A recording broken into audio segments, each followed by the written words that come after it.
Hi, I'm here for part 3 of this week's astrology plus the readings. But before I do anything, I want to give a huge thank you to SIBO.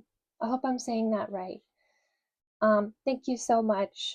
I don't think I could explain how much it meant to me to see that comment today at this new start for the channel, I guess. Really, that made my day. Thank you so much. I'm sorry if you were worried at all in any way. I really apologize. I kind of just vanished. I kind of ghosted.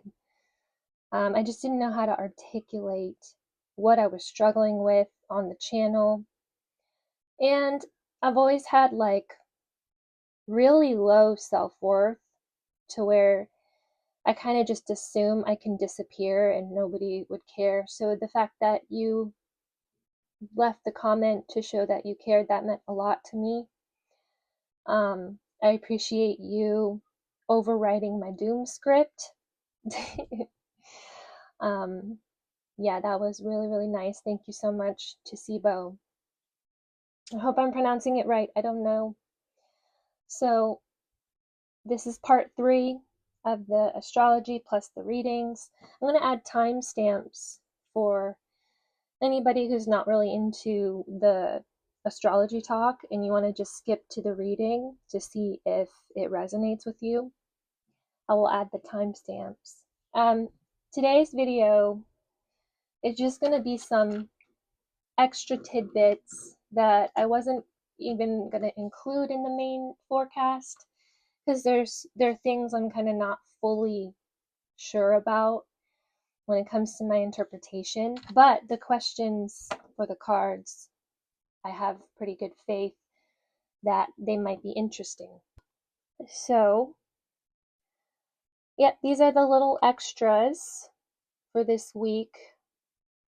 When I do these forecasts, I don't focus on the moon because it would just be way too much. Full moons and new moons I will do because they're like events within themselves. But if it's just like the transiting moon, that's a lot of extra work because the moon moves so fast and it makes so many aspects. But this week I'm including a really cool configuration with the moon. It will be forming a grand trine with, let me find it. Oh God, where is it? So there's 2 interesting configurations this week. The first one that I mentioned is the grand trine between Venus, Saturn, and the moon. And then there's something else that's really tricky, really complicated, but I thought it would be interesting to explore with the cards. There is going to be a cradle forming in the sky. It's called a cradle. It's a configuration that creates this thing that looks like a cradle. I'll put a screenshot somewhere. It's configured of 3 sextiles, 2 trines, and an opposition. It's like the most complicated pattern I've ever observed in my 10 years of astrology. I can't even believe I was able to see it. It was weird.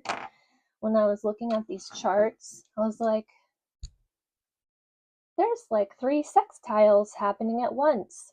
And then I was like, what else? What is that even called? I'm not super good at these big picture patterns where it's like, oh, that's a kite, that is a grand trine, that is a T-square. This is a cradle. So I want to get into that first. The cradle. Basically we start with, to break this down, we start with Jupiter in an opposition with Pluto. Jupiter is in Cancer. He's still magnifying the things we can't ignore. The emotional material that we've hoarded over however long, I don't know if it's like the full Jupiter cycle, Is it a 12-year thing where it's like time to check in on emotional hoarding? What are you storing in your perception that's biased based on how you feel, how something made you feel like 30 years ago, and you're still having reactive tendencies to new situations in your life? Like, I'm there all the time. Like, something happened, what, I was ignored like 20 years ago or something, and it's still like, oh, people are always going to ignore me, whatever. That kind of thing, where Jupiter in Cancer is trying to pull us out of that, where it's like something made me feel a certain way forever ago, and now I'm going to base my future off of how that thing felt all that time ago. And Jupiter's like, nope, you could see some other shit. Just look at things like they're new. You can make new emotional connections. Sometimes this can be kind of fatiguing, but it's interesting. So Jupiter is in Cancer, and it's doing that kind of jig, and it's in an opposition with Pluto. Pluto is in Aquarius. Now, an opposition is when planets are directly across from each other and they have a hard time agreeing on stuff. It's interesting. Pluto and Jupiter do agree on one thing. They just don't agree on how to accomplish it. But they both agree on, you need to get to the deeper stuff. You need to get to what's meaningful, what's underneath what you tell yourself every day. That's what they agree on. The route to go about this is what they don't agree on. Pluto wants to go through the sewer. Pluto always wants to go through the sewer. It gets pretty dirty in the process. It's very much like, you gotta do the dirty job nobody wants to do. That's Pluto. He's like Mike Rowe. Pluto is like Mike Rowe. And Jupiter's like, nope, we're gonna take the scenic route over this because everything's fine. Which isn't that an interesting contradiction? Like, Jupiter, I always call him the fun drunk uncle, where he's like giving out goodies haphazardly and getting the kids all hyped up on sugar. Jupiter thinks your emotional wounds are interesting. He thinks your stubbornness to feel things out of fear, like being afraid to feel things, Jupiter thinks that's interesting. He's like, let's magnify this and see what's going on. So they both agree it's time to look at the deeper circuitry. Jupiter wants to take the scenic route, though, whatever the heck that means. I don't know. So an interesting little download I got from this opposition to start with in this cradle is that it could represent facing like what we've been taught, because Jupiter is the teacher. What have we been taught? What is the conditioning underneath these preconceived notions in our emotional world? It's like other impressions other people have left over the years. Is it true? Like, did we learn things from people that were true, that have deeply affected our trajectory? Jupiter's also dogma, like something being presented as true. And because we have an emotional resonance with it, we just adopt it as true in certain situations. Pluto will never believe the surface story. He is that conspiracy theory friend who's like, look at Raisin Bran and suspect. Why Raisin Bran? I don't know. It's, I've been here too, where it's like, you don't trust the surface story. So everything becomes something for examination, that's Pluto. So you're looking at Raisin Bran and it's like, I must read the ingredients because they're poisoning us. That's Pluto thinking. So Pluto is holding up things we've been taught during this aspect, possibly, and asking us whether they're true. And another thing about this is like, is the truth empowering? Like, if you learn something you think is true, is that empowering? Or is it toxic in some way? It's like, how do we accept the truth in a way that propels us forward? That's this opposition. So examining impressions from the past, like, oh, this must be true because I can feel that it's this person, whatever their motivations are for leaving these impressions on us, a lot of it comes from trust. So Pluto is here to be like, use your discernment when it comes to teachers, which is interesting. Do these quote unquote teachers, you could use it as an archetype, the teacher archetype, where it's like, even in really sticky situations where people hurt you, you could snap the teacher archetype on them mentally and be like, okay, they're teaching me something. There's teachers all over in life, and Pluto is like wanting us to examine what we've been taught. The interesting thing is that is the wobbly part of this cradle that's going to be forming over the week of June 22nd through the 28th. So that could be what we're stabilizing, like what people say is true versus what we need to do with the truth. Does that make sense?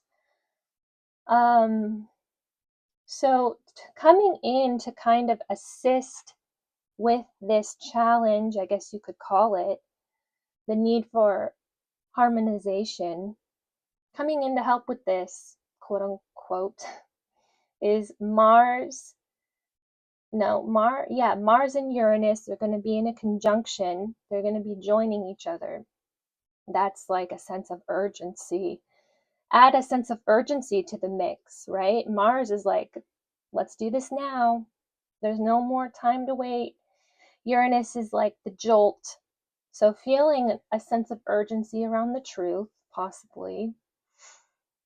Feeling revitalized when thinking about how we're going to remove untruth. That could even go as simple as like removing clutter in certain respects. You want to get super mundane with it. Then we have Neptune coming in, and I took this as like, this might sound weird, it's just what I got, okay? The point of this channel is just to share my downloads because it's fun. Basically, what I get from Neptune is like weird dreams, like dreaming about freedom, like literally dreaming, like sleep dreaming, not just, oh, I have a dream and it's whatever. No, this feels like dreaming about the truth, dreaming about freedom. So those symbolic dreams where it's like how you really want to be free, because Aries is freedom, Neptune is dreams, and adding that into this mix, there's a lot about pursuing freedom. And in order to pursue freedom, you have to examine what you accept as true. Because a lot of things in life, it's like we're not really trapped, but we accept trapped as the truth. So Neptune is there to be like, here's a dream, you can mull over it. Go ahead, it's fodder for thinking too deeply. I feel like I've been doing that too. Like, I've been having stoner thoughts when I'm sober. Like, I don't do cannabis at all, but lately it's been like, isn't that a stoner thought? I don't know. That's how I feel. So yeah, it's an interesting configuration. Also, the question, since we're still on this, well, because I'm keeping you here, I'm sorry. I'm still on this. Jupiter is connected to gurus. So who has influenced us where we haven't questioned? It's like mentorship in a lot of ways. Jupiter is the mentor, Jupiter can be the guru, and it's like the depth of accepting certain truths to the point where it becomes where you live, because that's Cancer. Cancer is where you live. How are we living in these impressions? Is what I keep going back to. Okay, so another thing about Uranus coming in here with Mars. This was an interesting download, I believe. A lot of this for me is like when I'm writing this stuff out, I call it downloads. Like a lot of woo-woo people, I'm like a closet woo-woo where I'm very spiritual, but I don't ever talk about it, which is ironic because I don't share these things with people. So it's kind of weird that I'm doing this now. But the woo-woos, myself included, we call these downloads, where it just kind of pops in. And I'll be writing this stuff and I get really strong impressions. And what I was getting from Uranus coming in here, because Uranus is going to be trining Pluto during this, I was getting like the intellect could be a channel to use to navigate these emotional clutter, the emotional hoarding, the storing of impressions from other people's knowledge. Normally, I believe that the intellect can't help you much with emotions, but there's something here with this cradle where Uranus is raising his hand. He's being like, you can do it with the mind, you can do it with logic, you can do it with intellect. So there's something here about like finding sources of information to assist with this assessment of like, where am I when it comes to the truth? Where am I when it comes to believing what people say? Uranus could bring like sudden findings of like books, television shows, even in the news. I don't know. There's something here about like finding intellectual ways to sort through this, which is like being covered on all sides because you have Neptune with the dreams, you have Pluto with the investigation, and the why did I bring Mike Rowe into this? That is the weirdest. Whatever, this is how my mind works. It makes these weird people pop in. Yeah, Pluto's going through the sewer. Jupiter wants the scenic route. And then Uranus, it's human. I always see Uranus as human intellect. I know that the cliche for Uranus is like, oh, you're unique, you're an oddball, you're different. But to me, Uranus is always going to be the collective in a certain way. It's like how humans are unique as a species, in my view, but it's still a collectively focused planet. It shows like what the hive mind is trying to change, I feel like. It's the planet of genius, and it's the planet of humanness in a revolutionary, no, humanness in an innovative sense. So Uranus could be bringing these random intellectual pathways into this. All right, I think that's good for the breakdown. I want to get to the reading. Okay, this is kind of a doozy. Don't stick around if you think it's going to be too prying, I guess you could say. Like, that's the only thing I feel weird about doing these, where it's like, are these questions too invasive? I don't know. There has to be a reason though. If you're watching this, there has to be a reason. All right. I'm gonna go with it. As usual, 3 questions inspired by this transit here, this cradle in the sky. All right. And this reading is just for whoever finds it. I'm going to set the intention that it resonates as it needs to. Whatever need might mean in this context. Okay. 3 questions. First question. What false belief are you currently stepping away from? Question 2. How are you currently finding the truth? Question 3. In what ways are you stepping up as a unique individual? Because that's also what this cradle is about in some ways. It's like if I have to move forward as an individual that knows nothing compared to a counterpart that accepts everything as true because people say it, then so be it, I guess. It's very much like following your own desire for figuring things out in a deeper way. Okay, I'm going to shuffle and then get to the reading.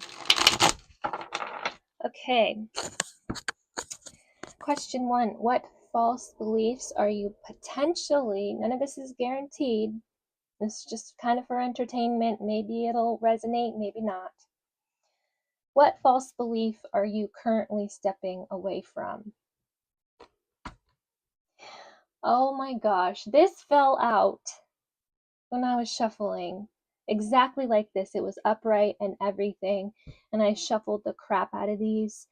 And it's still like, here I am. This is creating your own sense of reliability.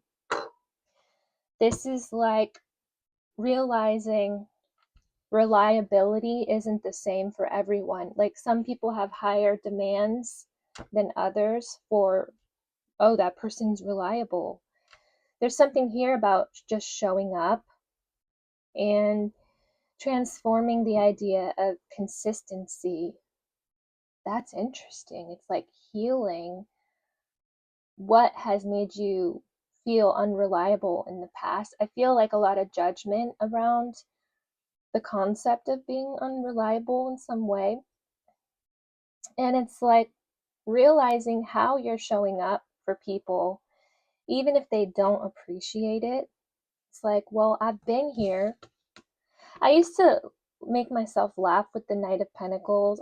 This is stupid, but I'm just going to share this with you. In my head, he's always said, I've been here the whole time. You've been here the whole time. You've been showing up. You've been providing consistency, even if people don't see that in some way. You've been here the whole time. That is the belief that may be emerging. Second question, how are you currently finding the truth? The Emperor. It's this same energy, like I've freaking been here, is the energy. Letting people define your consistency is no more. People are not going to judge your level of consistency anymore. So you're recognizing your anchor points and you're like, nope, this is how I'm providing value. I'm building value.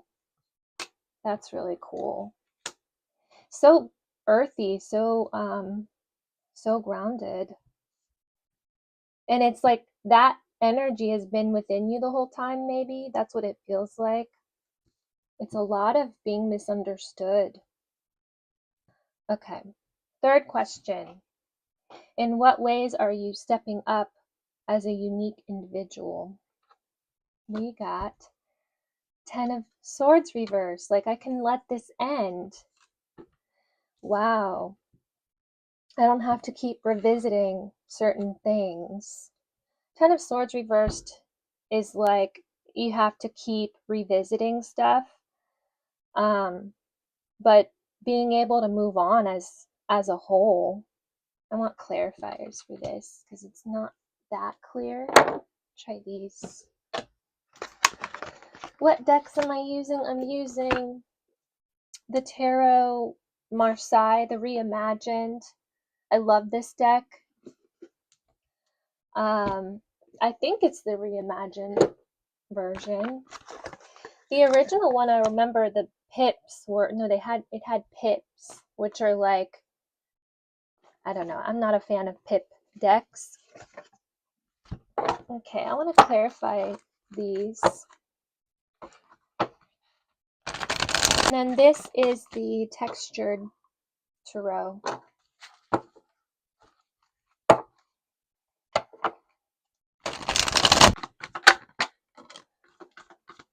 Five of Wands flew out. Like, who are you in the group if you don't let yourself be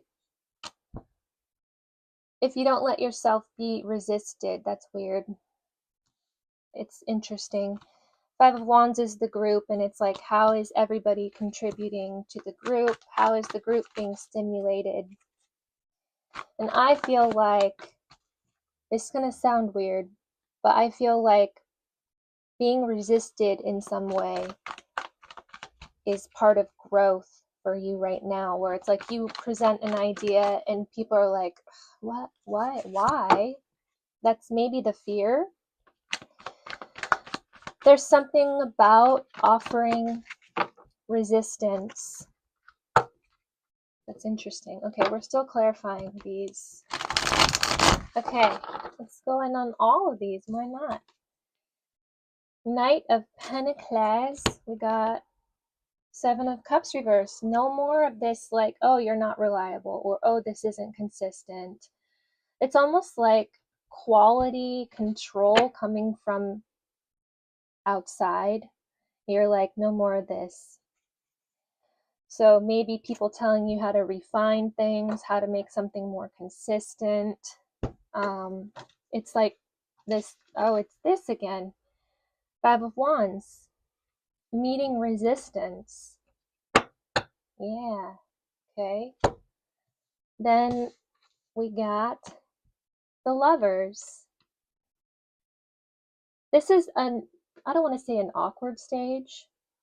This thing with like you offering resistance, like you put an idea and you feel like it's met with resistance. This is part of a process to be able to see clearly. Like not letting input define your process or your progress. And then we got Five of Swords, again with this five. This is an important part of your process, whatever you're moving toward, to try to be more consistent and to show up every day. Part of that is meeting resistance in the external as a way to see better. I don't know if that makes sense, but that's just what I'm getting. So the Emperor clarified by the Four of Swords. You've had time to contemplate all of this and uncover the inner authority. The authority has been there.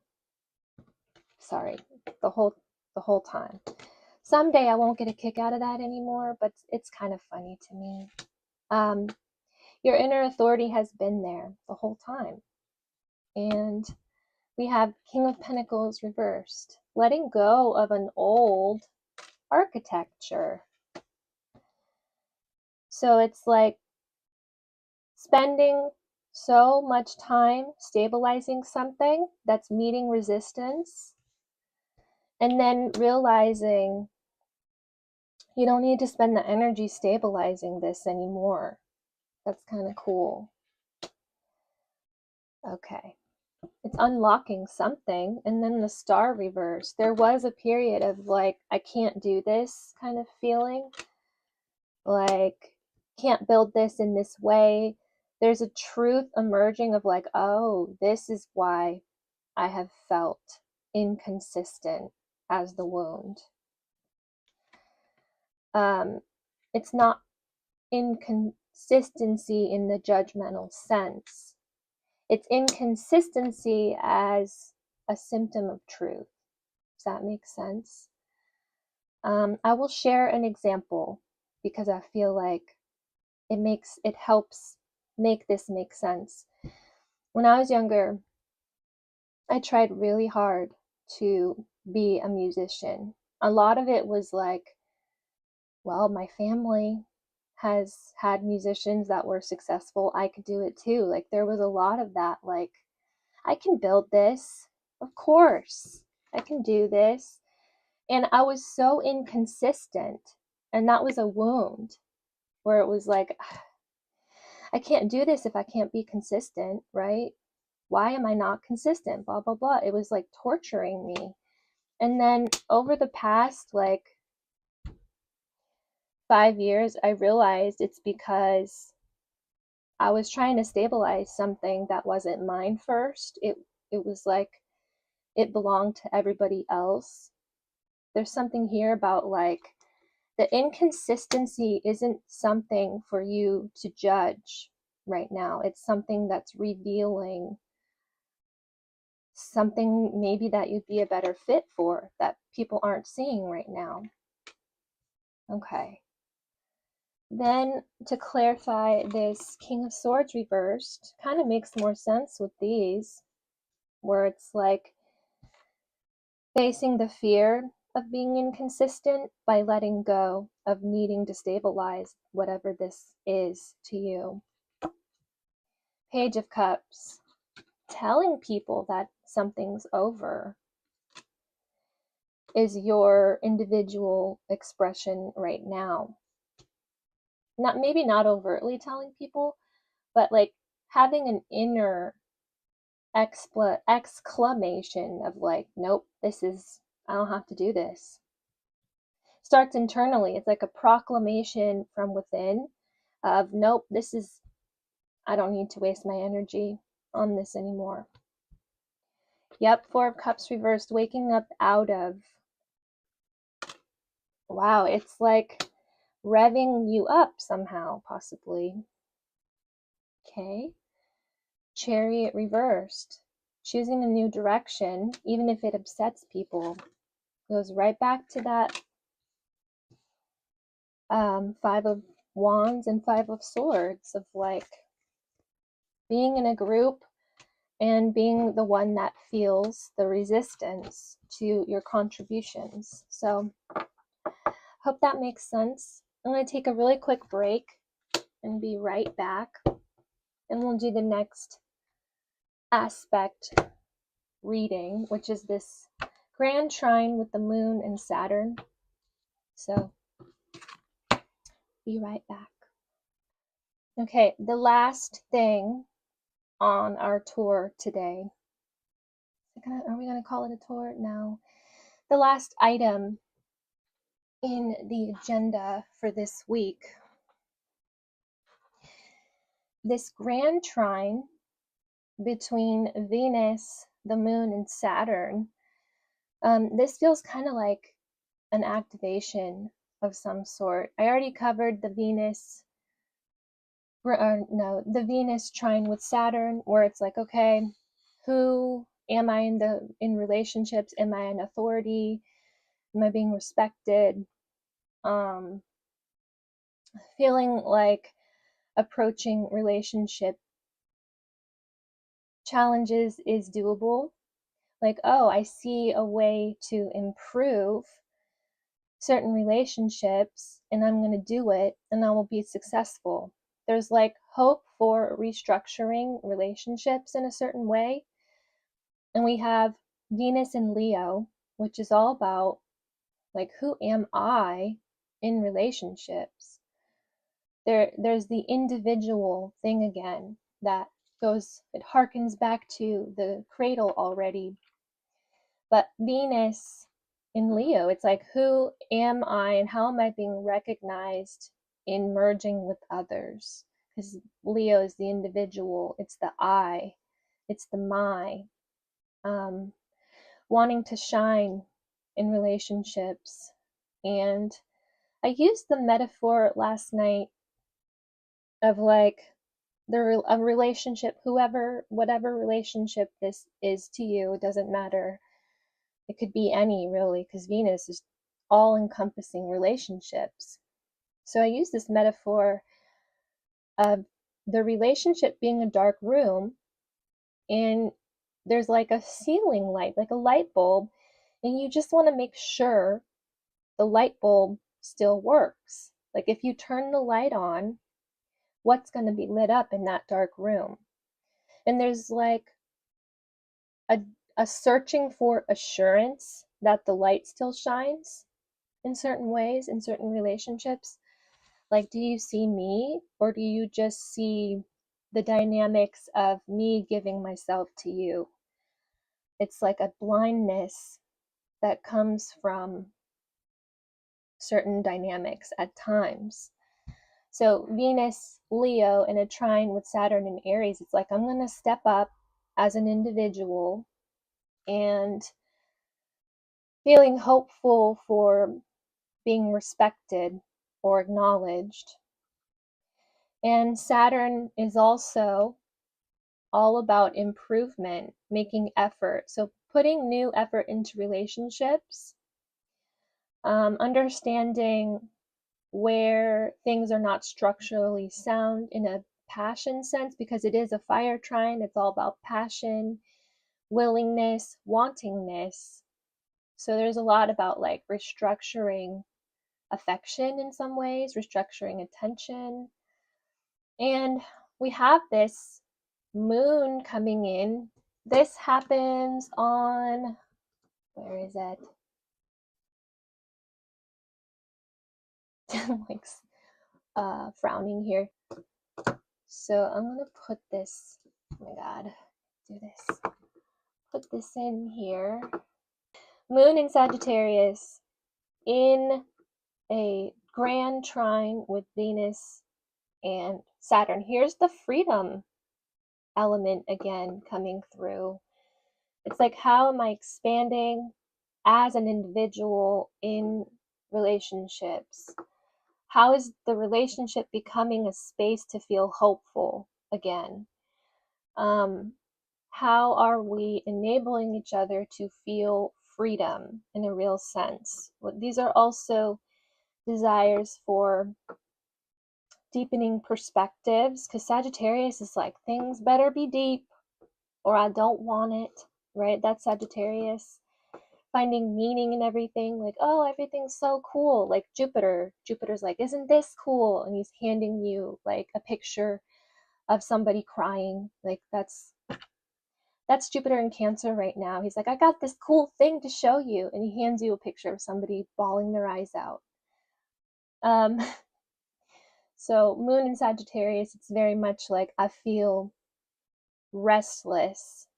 So it's like wanting the relationship to be a place of adventure again, which is interesting.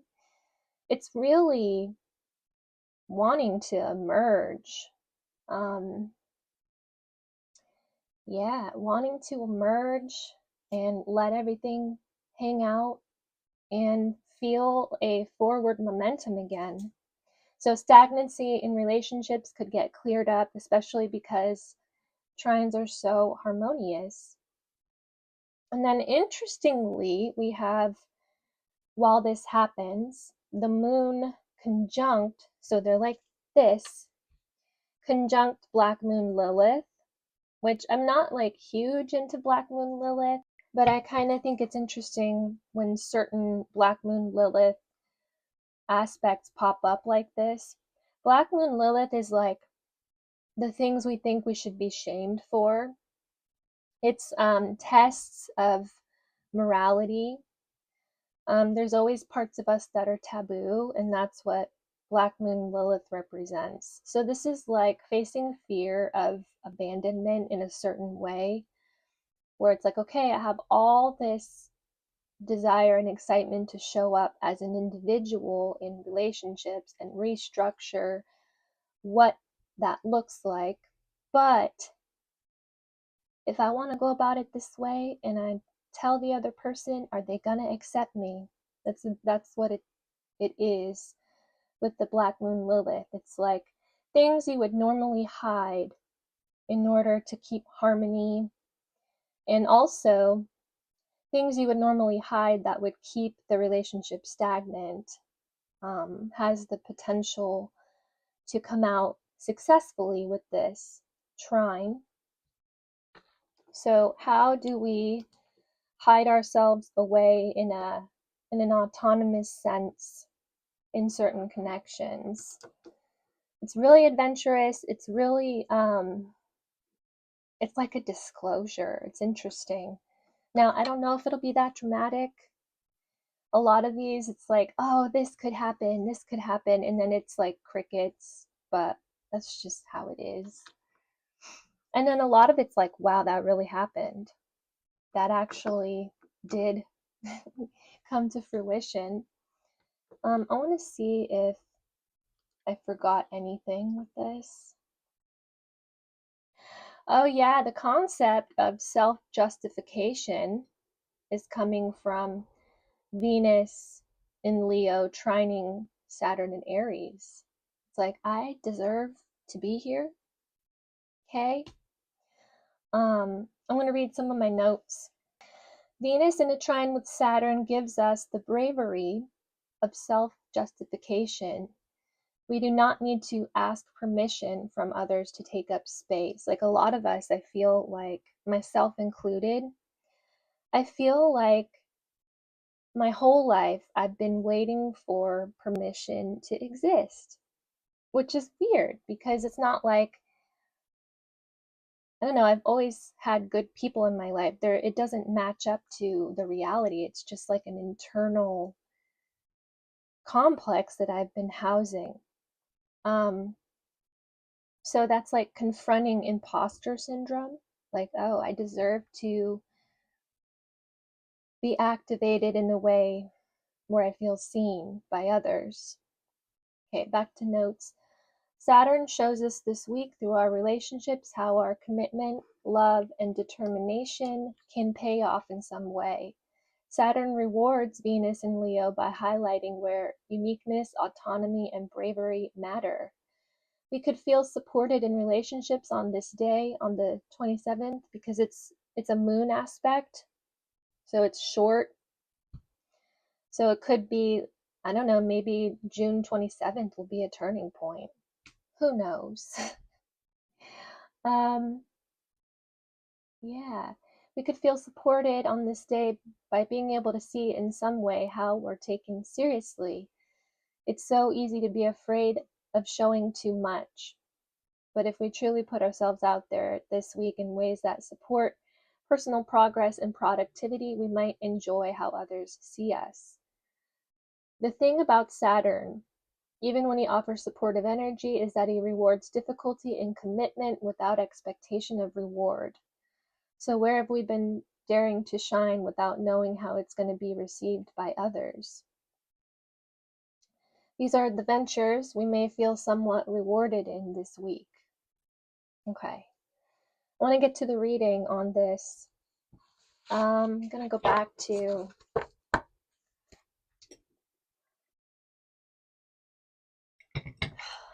these. I'm hoping I'm not drained again. Like one of these videos I made, by the time it was time to do the last card pull, I felt like I was kind of drained and the reading felt more vague, but I'm going to just try. Here's the questions for, oh, King of Pentacles is flopping around like a fish on the desk here. Okay. Here are the questions to help us contemplate a little more deeply. I don't know. Question 1. How will my sense of dedication and commitment pay off in the near future? Possibly. I don't know if it'll be accurate. Question 2. How is my shadow side being perceived by others because of the Black Moon Lilith influence? Question 3. How can I better stabilize in love? Because that's what this Saturn trine is. It's like stabilizing in love. All right, I'm gonna focus. I'm gonna shuffle here. All right, last reading. Question 1. How will your sense of dedication and commitment pay off in the near future? This is a maybe, because again, these predictive type questions, anything can change. All right. So you've been dedicated to something. How will it pay off? Possibly. 3 of Pentacles. Receiving ideas from others and being showcased for practical efforts and fine-tuning.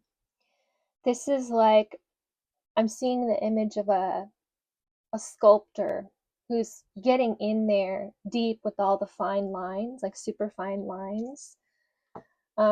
Carving the most minuscule details that most people would not even see. That's what that feels like.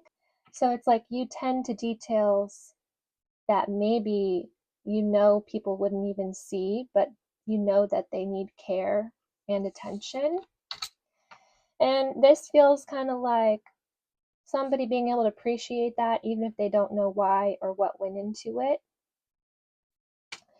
So that's really cool. Feels like a showcase of some sort. Also, here's something weird. There's like emulation here.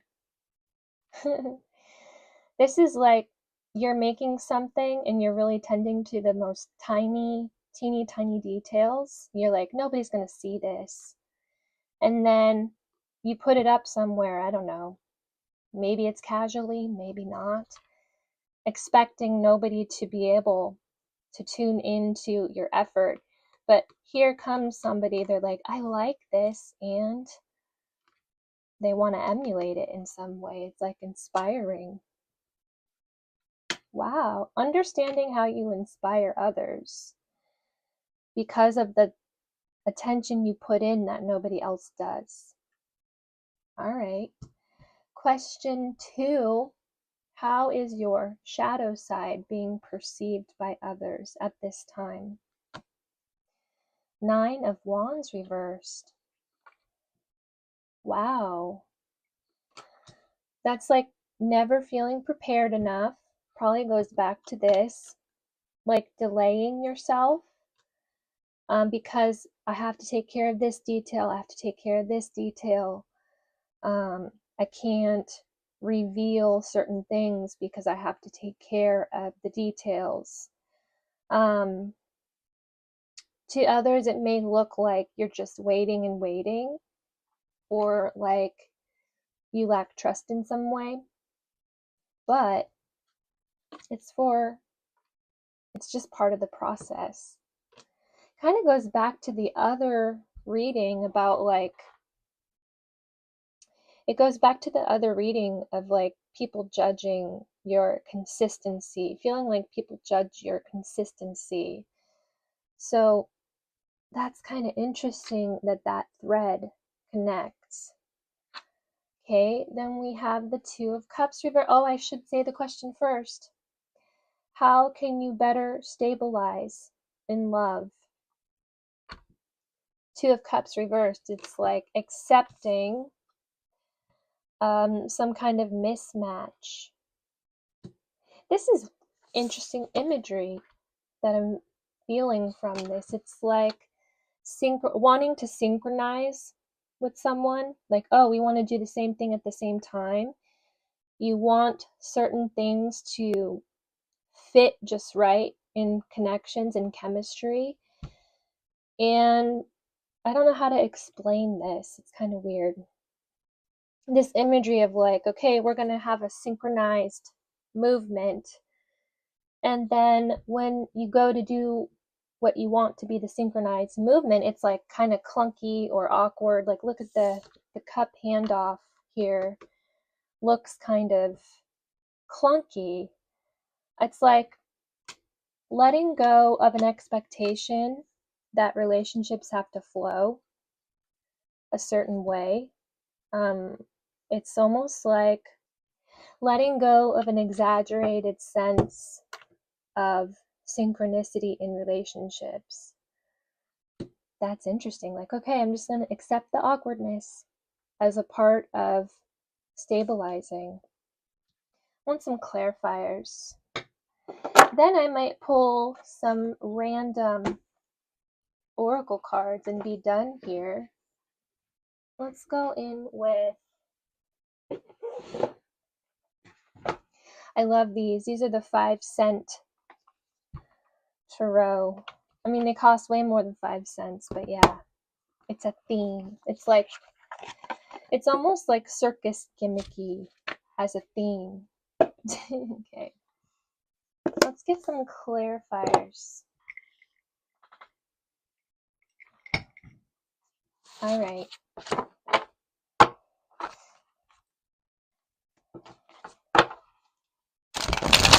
Okay. 3 of Pentacles clarified by 5 of Pentacles reversed. Charity. Being offered some kind of opportunity as a way in from feeling excluded. That's what that feels like. It's a form of recovery where it's like maybe you've worked on stuff and you felt excluded for whatever reason. It feels like maybe part of your process is very obviously personal to you, and you fear that your process doesn't meld. But this is showing some kind of recovery when it comes to being excluded. And like I said, even possibly being emulated in some way. That's pretty cool. And we got 3 of Swords reversed. Acceptance. Being accepted. Yeah. For all the pains you put in. And then it says growth. That's really cool. Okay. Queen of Wands. Being visible. Here you are. You think you're not being seen, but you're being seen possibly, and then some, where it's like people are emulating you now. I keep seeing it because you can see the picture there. Being a way shower, that's really cool. Maybe even teaching somebody how to do something your way. 9 of Wands reversed, clarified by the 3 of Cups. Again, it's like the end of exclusion. Being accepted for your timing. 3 of Cups is about community as well and celebrating. So this is really nice to see. Queen of Cups, charity again. Like somebody giving you a chance maybe, or finding patience in the outside world again. Like it goes back to that first pull we did, where it just felt like being judged for inconsistency. Like maybe people being impatient with you, or I don't know, there's just something about that. And this is like looking out again at people and feeling a sense of patience after all that. And we have the 10 of Cups reversed. Yeah, might feel awkward at first when you start to look out and see different reactions to your efforts. It might feel kind of like, I don't know if I can trust this. How long will it last? What do I need to go back and tweak? But yeah, you might find some patience, some true heart connection, true appreciation for your efforts. Last one, 2 of Cups reversed, clarified by Ace of Wands. letting the awkwardness take place because it's going to be fuel for potential and inspiration, and expectation. 9 of Wands upright. We got 9 of Wands here. Yeah, it's like preparing in a different way. I don't know what this awkwardness is. It's almost like relationship awkwardness or clunkiness in some way. Just let it play out, I guess, is the advice from the cards. But this 9 of Wands with the Ace of Wands, it's like time to prepare your expectations in a new way. Expectations coming from other people and expectations you hold for others as well. And then Knight of Cups. Getting back to the heart again when it comes to potential. Okay. I think I will end this here. I don't want to push my luck and pull more cards and risk it not flowing. So I'm going to end this here. Thank you for watching. Thank you again, Sibo. I appreciate the comment. I really do. It really lit me up. So thank you. And thanks to whoever watches this. All right. Be back with more stuff later. Bye.